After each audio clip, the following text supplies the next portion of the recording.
जी अस्सलाम वालेकुम काबिल एहतराम नाज़रीन। आज का हमारा मौजू है कि एफबीआर का आपको नोटिस आया या आपके फैमिली मेम्बर्स में, आपके जानने वालों में नोटिस आता है कि जनाब अपनी टैक्स रिटर्न फाइल करें या फाइलर हो जाएं। टैक्स रिटर्न फाइल करने का मतलब यही होता है कि आप फाइलर हो जाएं।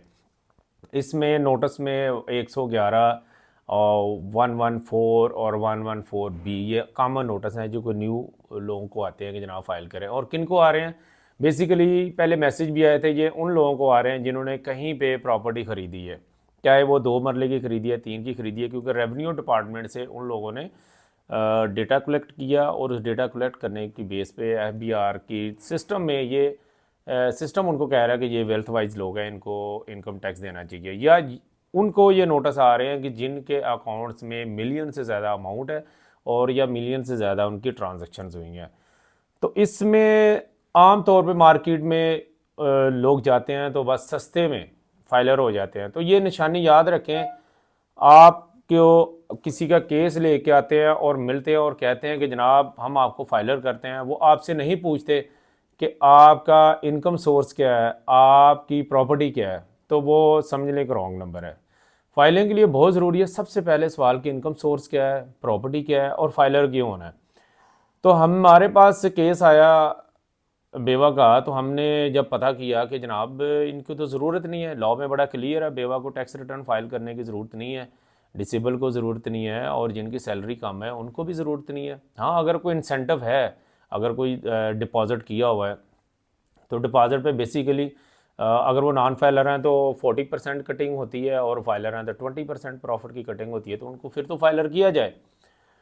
तो वैसे तो ज़रूरत नहीं है, और अगर वक्ती तौर पे उनको फाइलर कर भी दिया जाता है तो बाद में हर साल उनके लिए परेशानी होनी थी कि जनाब हर साल रिटर्न फाइल करें और बताएं वकील साहब को कि क्या मामलात हुए हैं क्या नहीं हुए।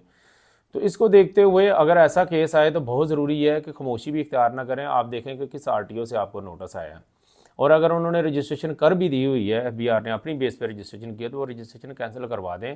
एप्लीकेशन साथ लिखें, सारी डिटेल लिखें। बेवा की सूरत में खामद का डेथ सर्टिफिकेट साथ लगाएं। अगर सैलरी 50,000 से कम है तो सैलरी स्लिप लगा दें। अगर इसके अलावा कोई नहीं है तो एक एफिडेविट भी लगा सकते हैं जिसमें आपके 1-2 गवाह हों और वो जमा कराएं। तो ऐसी बात नहीं आरटीओ में कमिश्नर इतना संग दिल होगा कि जनाब वो कहेगा कि चार्ज करेगा कि टैक्स रिटर्न लाजमी करें। वो बेसिकली आपकी इवन रजिस्ट्रेशन भी कैंसिल कर दी जाएगी और उसके लिए बेहतर होगा। तो इसमें सबसे ज़्यादा ज़रूरी यही बनता है कि आप हैं या वो खुद हैं, थोड़ी सी हिम्मत करके 1-2 कंसल्टेंट से मशवरा करें, और मशवरा करने पे जब आपको लगे कि हाँ ये बात ठीक कह रहे हैं तो तब करें। नहीं तो जनाब हमारे यहाँ बड़े केसेस आए हैं, लोग चंद पैसों के लिए या थोड़ा सा टैक्स बचाने के लिए फाइलर हो गए, और वो गरीब लोग थे और वो बेनज़ीर इनकम सपोर्ट से वो अमाउंट भी ले रहे थे, ज़कात ले रहे थे। तो जैसे वो फाइलर हुए या उनका एंटियन बना तो जनाब उनकी वो ज़कात बंद होगी, बेनज़ीर इनकम सपोर्ट जो उनको फ़ंड मिल रहा था वो बंद हो गया। और बाद में फिर एक दफ़ा बंद हो जाए उसको बहाल कराना और एंटियन कैंसिल कराना भी बड़ा मुश्किल होता है।